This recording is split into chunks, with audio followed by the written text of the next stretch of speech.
Okay, I'll be Brooke. It's really quite simple to do. Just think bobbing head doll. Ready? Hi, I'm Brooke. I'm a vacant, vacuous girly girl. Yeah, impressive. I think... Come in, Brett. I've decorated my desk extra special for you tonight. She doesn't have a desk.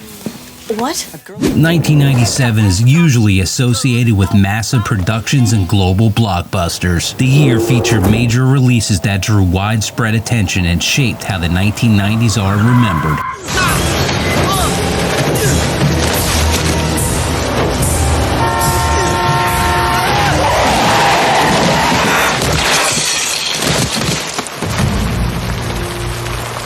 At the same time, many smaller or unconventional films struggled to stand out. Some arrived with unclear marketing, others faced strong competition or mixed reactions at release. Even so, several of these titles continued to circulate long after their big screen runs ended.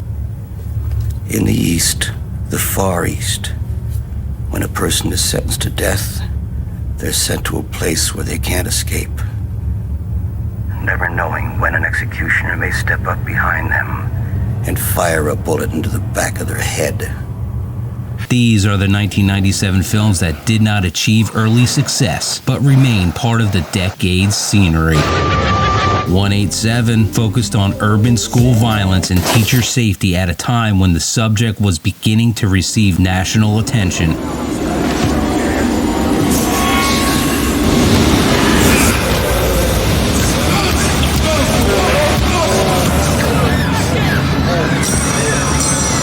The film drew interest due to its serious tone, but its limited commercial appeal restricted its performance. Reviews weren't good, and box office returns were modest. Later exposure on television brought the movie to a wider audience.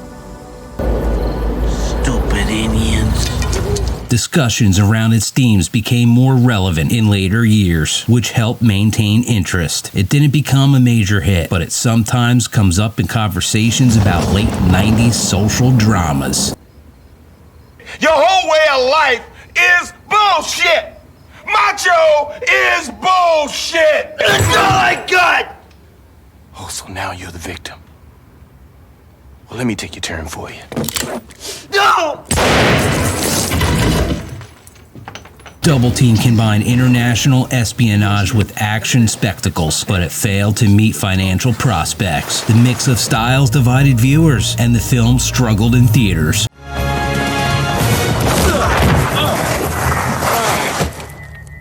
Years later, its reputation shifted towards curiosity. Fans of action cinema revisited it as the era's experimental phase, when filmmakers were blending genres and visual styles.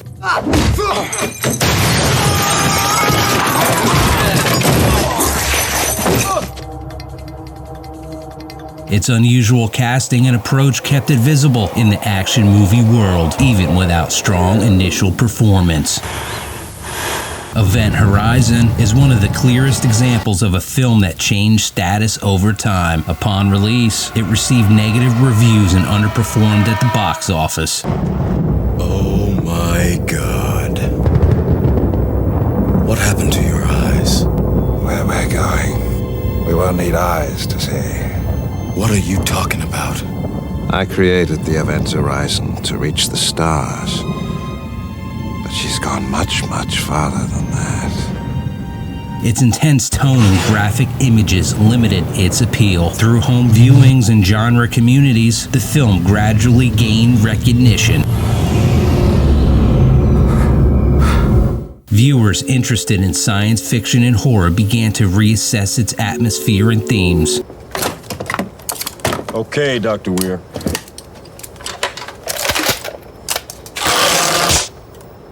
You don't want to leave your ship? You never will. Over time, it became widely discussed in those circles, especially for its visual design and psychological elements.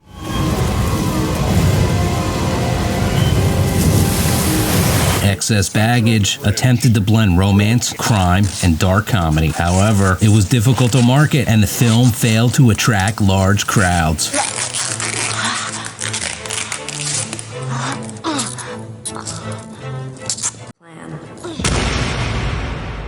Critics were not enthusiastic, and its theater run was short. Later, it remained visible through cable airings. Some viewers loved the unconventional structure and performances, while others treated it as a period piece of late 90s storytelling. We're gonna wrap this up. I need you to get in the trunk. I'm not getting in the trunk. Listen, I can't have you seeing this. I'm not getting in the trunk. Listen, I'm not gonna hurt you, all right? You are gonna hurt me by sticking me in the trunk. Don't look at me when you're talking to me, all right? Its continued presence ensured it was not forgotten entirely. Gone fishing. We got Fishin'. Paired two established comedic performers in a relaxed, episodic story. Despite recognizable faces, the film performed poorly.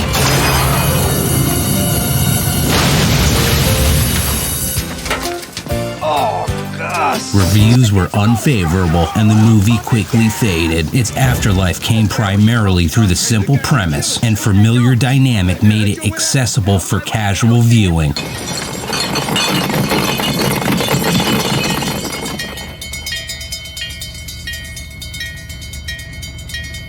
While it never gained prestige, it remained part of the careers of its stars and appeared frequently in reruns. Starship Troopers was released as a large-scale science fiction film, but its sarcastic approach confused many viewers at the time. People from all over the globe are joining up to fight for the future. I'm doing my part.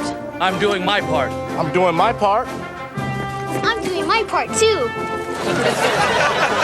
Some thought it was a straightforward action, while others recognized its political commentary. This divide contributed to its modest box office performance relative to its budget.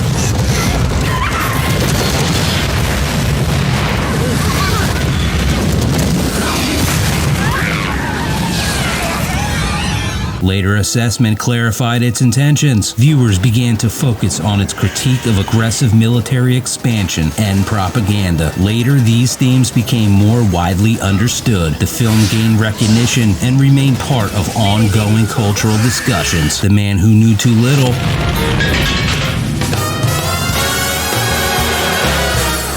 offered a comedic take on espionage, but struggled to connect with audiences during its release. The humor relied on misunderstanding and coincidence. Here's Johnny. Hi.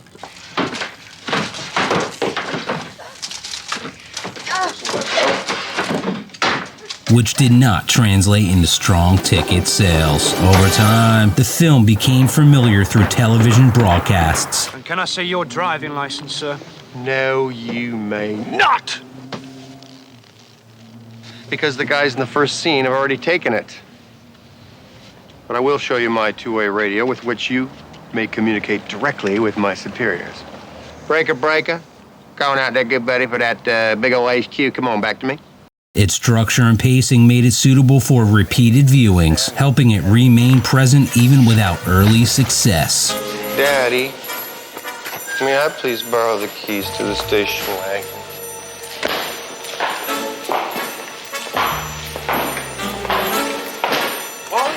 Vegas Vacation arrived after a long gap in the series and received mixed responses. Expectations were high due to the popularity of earlier entries. My captain has my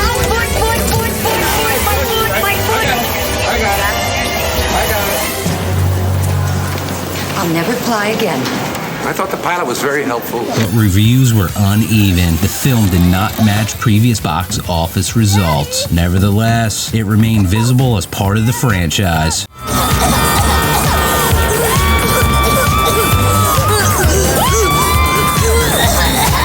Regular airings and seasonal viewing kept it in circulation, ensuring its continued fame within the series. $22,600. Oh, God! Oh, God! Oh, my God! Oh, God! Eddie? Oh, my God! Please. Clark. These were the 1997 movies that struggled on release but did not disappear. Instead, they found their place through repetition and continued availability. While they did not define the year, they remained part of its broader story. They were not the center of attention. They were the films that kept resurfacing, and in many cases, that consistency proved more durable than initial victory. Tell her I love her. Just tell her that, okay?